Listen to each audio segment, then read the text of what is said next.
করা যেত। আর এই সরকার এসে অনিয়মিত কর্মচারীদের পায়ের তলার মাটি কেড়ে নিয়েছে। তাদের সার্কুলার ছিল, আমরা আদালতে গিয়ে বলতাম সরকারের নীতি হচ্ছে 10 বছর হলে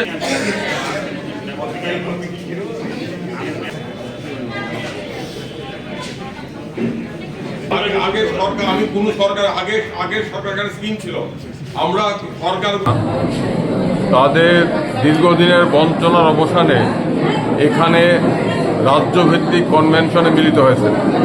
ত্রিপুরা অনিয়মিত কর্মচারী মঞ্চের ডাকে বিভিন্ন প্রান্ত থেকে অনিয়মিত কর্মচারীরা এখানে এসেছেন।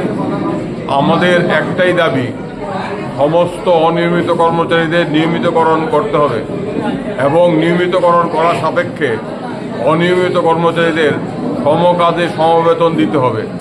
দীর্ঘদিন ধরে, কয়েক দশক ধরে এই রাজ্যে 30,000 অনিয়মিত কর্মচারী আছেন যারা নিয়মিত কর্মীদের মতো দায় দায়িত্ব পালন করছেন, কিন্তু তারা সামান্য মজুরির ভিত্তিতে কাজ করছেন। তাদের চাকুরি নিয়মিতকরণ করা হয়নি। অনেক অনিয়মিত কর্মচারী ইতিমধ্যে শূন্য হাতে অবসরে চলে গেছেন। এই কনভেনশন থেকে যারা মূল দাবি, 30শে জুলাই 2018 সনে রাজ্য সরকার ভয়ঙ্কর সার্কুলার জারি করেছে, সর্বনাশা সার্কুলার।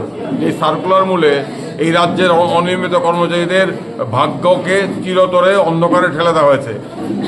এই সার্কুলার দ্বারা রাজ্য সরকার অনিয়মিত কর্মচারীদের নিয়মিতকরণ প্রকল্প বাতিল করে দিয়েছে।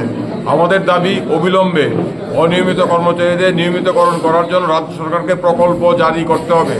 2007-8 সন থেকে যে স্কিম চালু ছিল, যেই স্কিমে 10 বছর কাজ করলে পরে নিয়মিতকরণ হওয়ার অধিকার হতো, সেই স্কিম এই সরকার গত 30শে জুলাই 2018-তে বাতিল করেছে। আমরা দাবি করছি এই কনভেনশন থেকে অবিলম্বে এই স্কিম পুনরায় চালু করতে হবে।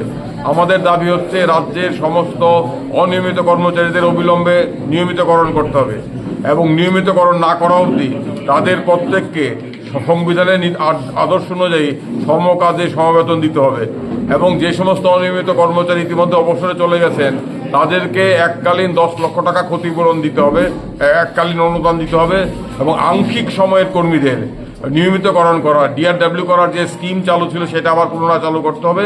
এই মূল দাবিগুলো নিয়ে আজকে এখানে কনভেনশনে আমরা মিলিত হয়েছে ত্রিপুরার অনিয়মিত কর্মচারীরা দলমত নির্বিশেষে। এখান